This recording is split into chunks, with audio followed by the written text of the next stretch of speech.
Oh my God, I'm off script. What am I doing? What is this even about? Well, I'm Alyssa Faden and someone put a camera in my face and I decided I was going to talk about being a good DM.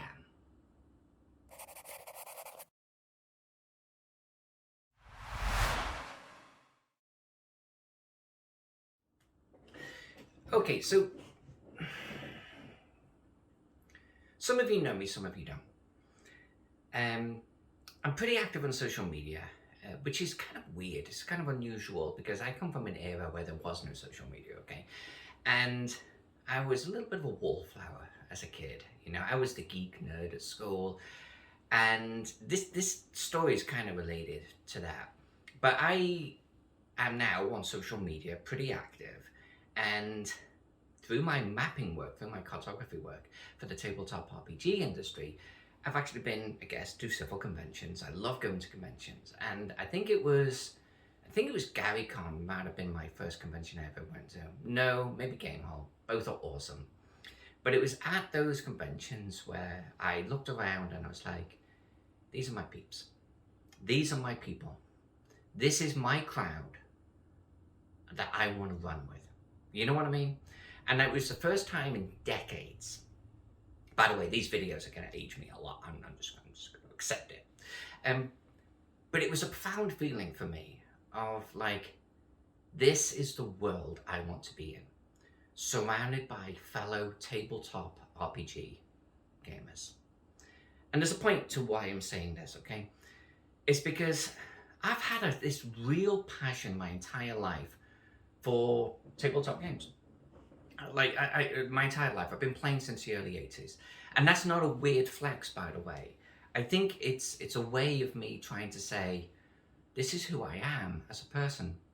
I really, really, really enjoy tabletop RPG games. I've got board games, they're out of shot over there. I don't play them. I like them, but I don't play them the same way. I've got computer games, I consider myself a big computer gamer, but I don't get the same passion as I do out of a good role-playing game. I don't have the same memories of computer games that, let's say, I do from the 80s and 90s, the 2000s, where, as a GM or a player, something would happen in the game that would just stay with me. And I know I'm not alone on that. I know you're the same. So with this passion, I started to wonder, this chair, that's going to get picked up on the mic, but that's okay. I mean, if you can't be a dungeon master in a old creaky chair, then why are we even doing this, right? But anyway, let me get back on script. There is no script, so let me get back on the point. I've had this passion, this identity, me, right? That I haven't really shared much. Even with my activity on social media, I've never really tapped into, until recently, just the true gene that runs through me. I talk about Romans, I talk about history, I talk about painting, miniatures, buying more miniatures, having more miniatures and I know what to do with. And you all know me for that. You know me for my cartography work, which I love doing, and it's enabled me to be part of the tabletop RPG industry. I'm very grateful for that. But I've never talked about dungeon mastering. I've never talked about role-playing.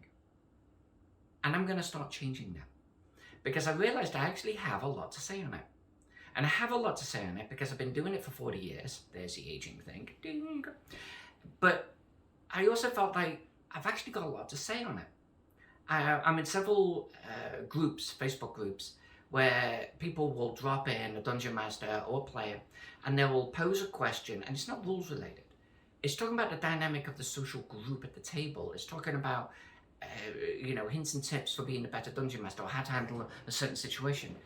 And I've always got an opinion.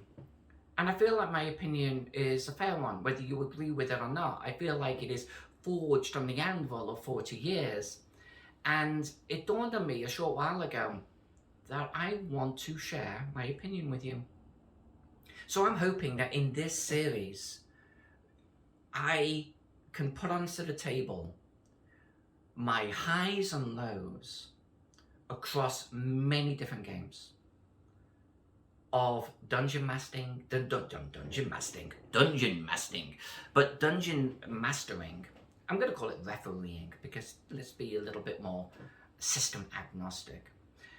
But also my highs and lows as a player. I've been a bad player sometimes. I recognize that. I have a personality that can look back on a game, on a session, on me, and look at what went well, what didn't, and attempt to evolve. And if I can pass on even one nugget of wisdom that you find to be useful, then that's a success. And that is what I want to do in this series. So with no further ado, the next episode, we're going to talk about my origin stories. It's a little bit more boring than any Marvel. And then we're going to get into it. I'm going to do one video per subject. Sometimes it's going to be inspired by something that I read on these groups that I'm in, and I'm going to answer it. I'm going to give you my opinion on it, and I hope that you find it entertaining, because I'm actually excited to talk about it.